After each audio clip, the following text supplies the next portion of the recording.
Hi everyone, I'm Heather Warlick-Moore, and today with me I have Doris Jones. Thank you for being here, Doris. Thank you for having me. And it's not cold in the studio. The quilt that you see draped over Doris is it's very special. It was made by you and some of your friends, and so you're here to tell us about this quilt. Yes, my daughter was killed in the bombing. Her name is Carrie Lenz, and these were her clothes. Just a small portion of her clothes. And I've had them in my house, in my closet, for almost 14 years now, and I decided that I needed to do something with them, and one of my friends said we should make a quilt out of them, and that's what we did. And it turned out beautiful. It's beautiful. I love it. Every time I look at a square, it brings more memories back, and I'll always have this. It's a wonderful way to remember her, you know, kind of through some of her fashion. You said she was really into her clothes. She was. She was. She liked to dress. Yeah. And Carrie Ann was 26. Carrie was 26, and she was expecting her first baby. She was 6 months pregnant, and she worked at the Drug Enforcement Office. And so this year, for the anniversary of the bombing, you will be there at the memorial, and you will have the quilt with you. I am going to take the quilt. I can't wait to show some of the people that she worked with and other family members that I've met, you know, over the past 14 years. You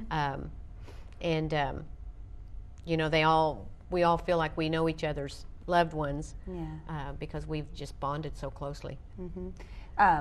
You know, that just strikes me, we were talking earlier about how great of an idea this is. I mean, to memorialize almost anything, something that, you know, you hold special. You know, you can put together a quilt with each block being a memory of a certain thing. And that's what this is for you. You know, you have some of your favorite I do. blocks. I have some. I always called this one her Pretty Woman. The polka dots. The polka dots. She had a Pretty Woman outfit, and Pretty Woman from the movie.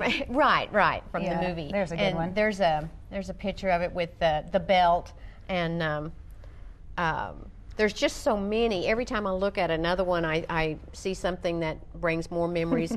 The ones with her dogs.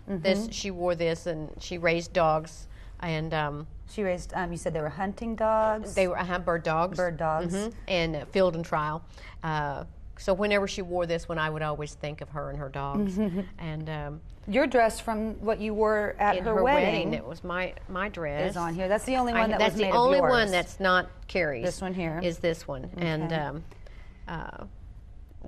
one of my friends said that would be so cool to put that on there. Yeah. You know, with all of her clothes. So. It is cool. And then this one, we said, was a pair of pants that they had marked her last name. At the cleaners, at the laundry, they had marked her name so that identification of the slacks. And I didn't even know that was there till we were cutting the pieces, and we cut that pocket out, and I saw that name, and so we sewed that on there too. Yeah, that's we took buttons, and we took the tags out of the clothes. We've got them embellished all around. This outfit was one outfit, and this was a different outfit, and the buttons came off something else, and we just pieced them together. It was what a labor of love. There were 5 of us that met every week for 3 weeks, and then there was 2 other ladies that came a couple of times, and one of them brought her granddaughter, and so she helped too. She's only like 3 years old, but she took the pins out where we had things pinned together. As we would sew, then we would let her take the pins out. So she got to help too, and we are going to put her name on there too. Avery is her name, so we're going to add her name, but I'm going to have all the girls sign the back of the quilt. We're going to put a silk screen with everyone's name on it, and maybe a picture of Carrie on there. And where will you put the quilt? Well, I think I'm going to try first laying it on the bed, just because I want to look at it a while. But I really don't want it to get soiled and I don't know, I have a little bit of problem with someone sitting on it maybe. I can understand. I don't know. So I think I'm going to, eventually I'll probably hang it on a wall.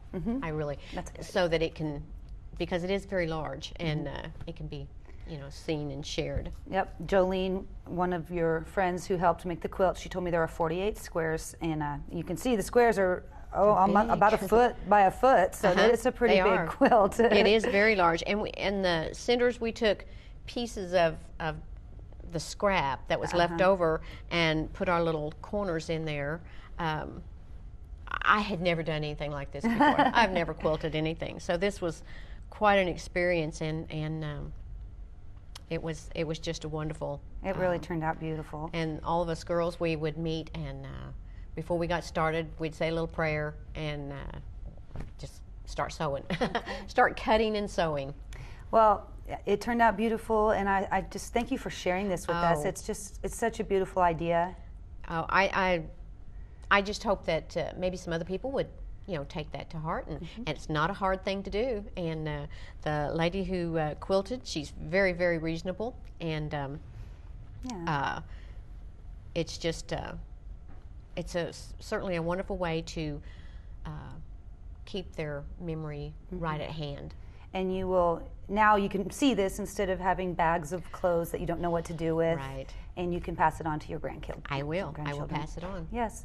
All right, Doris, well, thank you for being here on this anniversary of the tragic day that no Oklahoman could ever forget. And thank you for watching. Let's see it.